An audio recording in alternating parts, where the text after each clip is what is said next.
Okay, now on to Act 4, Scene 1. This is the real Shakespeare-written witch scene that he intended. It starts off in a cavern. In the middle is a boiling cauldron. So it's quite a stage event to put this cauldron in because there's a lot of things going on around it. All right. Of course, there's thunder, and enter the three witches. The first witch says, "Thrice the brinded cat hath mewed." And the second witch says, "Thrice and once the hedge pig whined." And then the third witch says, "Harpier cries, 'tis time, 'tis time." So the first witch starts the incantation saying, "Round about the cauldron go, in the poisoned entrails throw. Toad that under cold stone days and nights has 31 sweltered venom sleeping got. Boil thou first in the charmed pot." And then they all chant together, "Double, double, toil and trouble, fire burn and cauldron bubble." Notice the first witch puts in what? Poison entrails, a frog, some venom. All right.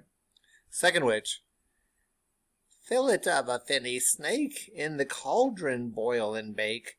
Eye of newt and toe of frog, wool of bat and tongue of dog. Adder's fork and blindworm's sting, lizard's leg and owlet's wing. For a charm of powerful trouble, like a hell broth boil and bubble." So her ingredients are kind of like the classic Halloween stuff that you hear, at that time of the year. Eye of newt, toe of frog. We've heard that before. All right. Then they all chant, "Double, double, toil and trouble, fire burn and cauldron bubble." And then the third witch goes crazy. "Scale of dragon, tooth of wolf, witch's mummy, maw and gulf." That's the jaw of a mummy. "Of the ravened sea salt shark, root of hemlock digged in the dark.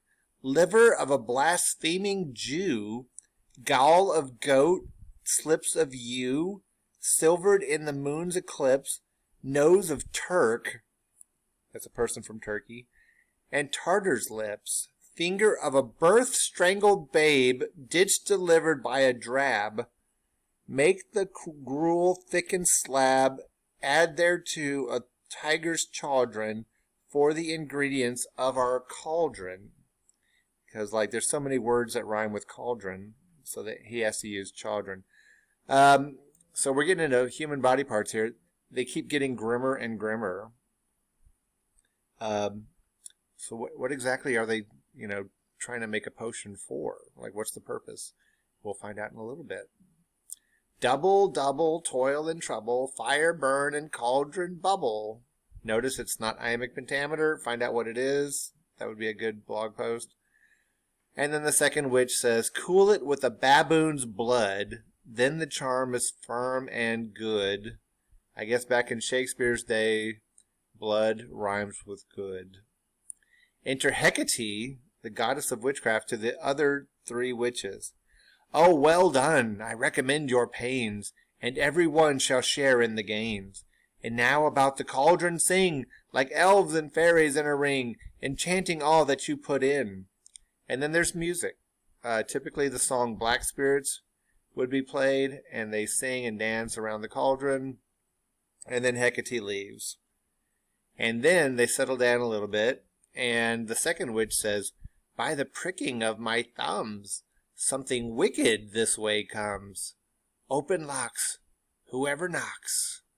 And I think it's interesting that she's calling Macbeth wicked, because lo and behold, who's entering? It's Macbeth.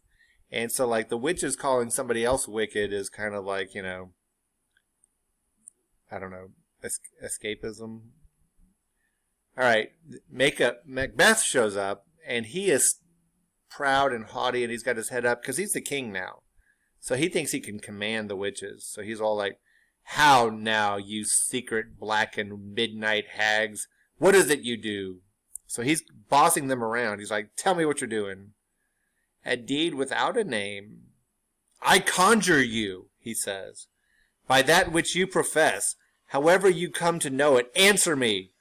Though you untie the winds and let them fight against the churches, though the yeasty waves confound and swallow navigation up, though bladed corn be lodged and trees blown down, though castles topple on their warders' heads, though palaces and pyramids do slope their heads to their foundations, though the treasure of nature's germans tumble all together, even till destruction sicken, answer me to what I ask you. So this is kind of interesting because he's commanding the witches, even though he's also at the same time conceding that they are all powerful. Like they can control tornadoes and hurricanes and make, all kinds of things happen beyond human capability. He still commands them. And the witches decide, yeah, let's go along with the gag. So the first witch says, speak, demand, we'll answer. Say if thou didst rather hear it from our mouths or from our masters. Call 'em, let me see 'em.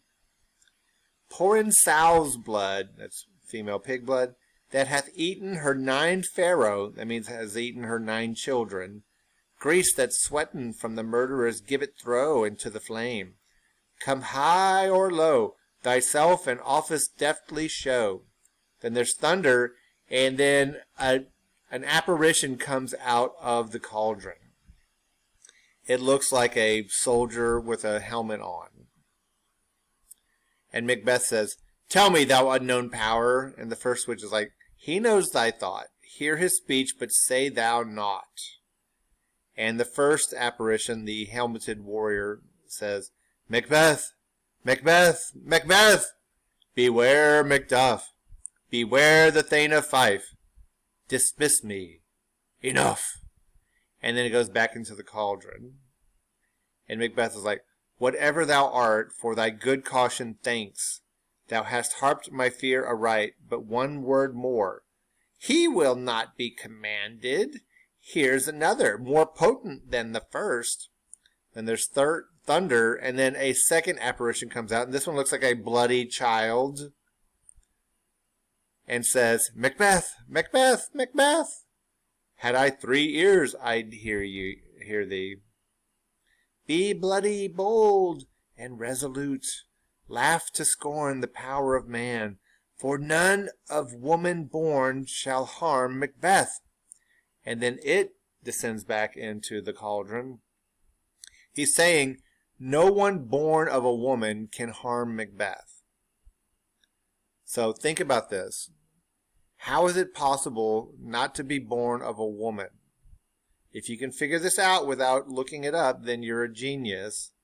If you look it up, I understand, but if you can hold off, wait till the end, and that way you can be surprised when you find out. I'm not going to tell you. But how can a person not be born of a woman? Consider it. All right, Macbeth takes this as really good news. He's like, wow, okay, everybody's born of a woman. Then live, Macduff. What need I fear of thee? But yet I'll make assurance double sure, and take a bond of fate. Thou shalt not live, that I may tell pale-hearted fear it lies, and sleep in spite of thunder. Then there's more thunder, and a third apparition rises from the cauldron. It's a child with a crown on its head, and it's holding a little, like a bonsai tree. But Macbeth is still speaking. What is this that rises like the issue of a king, and wears upon his baby brow the round and top of sovereignty? Listen, but speak not to it. Be lion-mettled, proud, and take no care, who chafes, who frets, or where conspirers are. Macbeth shall never vanquished be, until great Birnam Wood to high Dunsinane Hill shall come against him. And then it descends. So he just said that Macbeth has nothing to worry about until Birnam Wood, which is a forest in Scotland, moves to high Dunsinane Hill, where Macbeth's castle is located. So as long as the forest can't move to a castle, Macbeth is safe. Macbeth also takes this as very good news and says, well, that can never be. Who can impress the forest, bid the tree unfix his earthbound root? Sweet bodements good, rebellion's head, rise never till the wood of Burnham rise, and our high-placed Macbeth shall live the lease of nature, pay his breath to time and mortal custom. Yet my heart throbs to know one thing. Tell me, if your art can tell so much, shall Banquo's issue ever reign in this kingdom? Seek to know no more. I will be satisfied. Deny me this, and an eternal curse fall on you. Let me know. Why sinks that cauldron? And what noise is this? And then there's oboes playing. Show, show, show. Show his eyes and grieve his heart. Come like shadows, so depart. And then a show of 8 kings, the last with the glass in his hand, and a ghost of Banquo follow. So, like, these typically are like children dressed up in like royal costume, and they march out one at a time, showing basically different generations of Banquo. And then the last one with a mirror in his hand shows the reflection of the 8, so it becomes like almost an infinite number of kings, all descended from Banquo, which makes sense because Elizabeth I is now Elizabeth II is now Queen of England, and she has lots of offspring. So Macbeth sees this, and he basically narrates what's going on. He says, Thou art too like the spirit of Banquo. Down, thy crown does sear mine eyeballs, and thy hair, thou other gold-bound brow, is like the first. A third is like the former. Filthy hags, why do you show me this? A fourth, start, eyes. What, will the line stretch to the crack of doom? Another yet, a 7th. I'll see no more, and yet the 8th appears, who bears a glass which shows me many more. And some I see that 2-fold balls and treble scepters carry. The treble scepters would be the 3 kingdoms. That would be Ireland, Scotland, and England. Horrible sight! Now I see 'tis true, for the blood-boltered Banquo smiles upon me, and points at them for his. And then the apparitions vanish. So like Macbeth has just been shown that Banquo's offspring will be king of not only Scotland, but beyond that. What, is this so? The first witch says, Aye, sir, all this is so. But why stands Macbeth thus amazedly? Come, sisters, cheer we up his sprites, and show the best of our delights. I'll charm the air, while you perform your antic round, that this great king may kindly say, our duties did his welcome pay. And then the witches, kind of in a mocking fashion, dance around Macbeth with music, and then they vanish. And Hecate vanishes too, although she really probably shouldn't even be on the stage. All right. So Macbeth is amazed and says, Where are they? Gone? Let this pernicious hour stand I accursed in the calendar. Come in without there. Enter Lennox. What's your grace's will? Saw you the weird sisters? No, my lord. Came they not by you? No, indeed, my lord. Infected be the air whereon they ride, and damned all those that trust them. He just damned himself, because he trusts them. That's ironic again. I did hear the galloping of horse. Who was it came by? 'Tis 2 or 3, my lord, that bring you word. Macduff is fled to England. Fled to England? Aye, my good lord. Time thou anticipatest my dread exploits. The flighty purpose never is o'ertook, unless the deed go with it. From this moment the very firstlings of my heart shall be the firstlings of my hand. And even now, to crown my thoughts with axe, be it thought and done.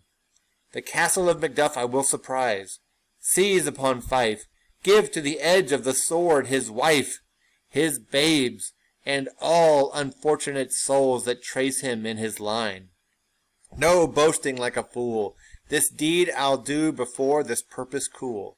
But no more sights. Where are these gentlemen? Come, bring me where they are. All right, so Macbeth kind of regrets that he didn't already kill Macduff because Macduff has escaped to England. And so he says, well, you know what? Next time I get a thought, I'm going to act on it immediately. No more of this indecisiveness. Like, that's a problem with Macbeth, right? Anyway. All right, so he's going to kill everybody in Macduff's family without him being there. And then that's the end of the scene. So it sets up the second half of the play very nicely, I think. It's at 15 minutes, 47 seconds, so I'm going to stop here and make another recording.